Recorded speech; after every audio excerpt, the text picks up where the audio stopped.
গোপাল কর্মকার blog video. আজকে আমি কুচবিহার থেকে ধুবড়িতে যাচ্ছি। ধুবড়ির থেকে আমি বাড়ি যাব। তো আমি ধুবড়ির গেটটা পেয়ে গেলাম। তো এখানে ধীরে ধীরে যাচ্ছি আমি। তো অলরেডি আমি লঞ্চ ঘাট পেয়ে গেলাম। এখান থেকে আমি ভিডিওটা শ্যুট করলাম যে আজকে আমি বাড়িতে যাব। অনেকদিন মানে বাইরে ঘোরা হলো। তো তো আজকে আমি বাড়িতে যাব। তো আমার সামনে দেখতে পাচ্ছি ওটা লঞ্চ ঘাট। তো অলরেডি ওটা ফেরি ওখানে আছে। আমি ফেরি করে বাড়িতে যাব। তো এখন কী করবো, অনেক সময় আছে হাতে। তো আপনাকে দেখাচ্ছি, ভিডিওটা ভালো করে দেখুন। এইটা করে আমি বাড়িতে যাব। তো দেখতে অনেকটাই সুন্দর। তো কী করব আজকে, মানে গাড়িও বন্ধ। তো অ্যাডভান্স অনেক এগিয়ে এসে গেছে লঞ্চ ঘাটে, তার জন্য আপনাদেরকে ভিডিওটা দেখাচ্ছি। ভিডিওটা ভালো করে।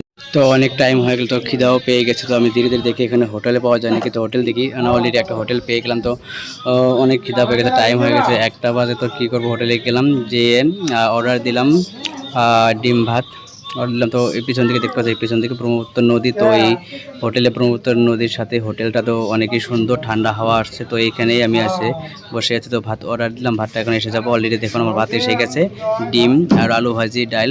তো দেখতে পাচ্ছেন না, এখন আমি খেয়ে আমি লঞ্চে চড়ে যাব। তো আমার ভিডিওটা ভালো লাগলে লাইক আর কমেন্ট শেয়ার।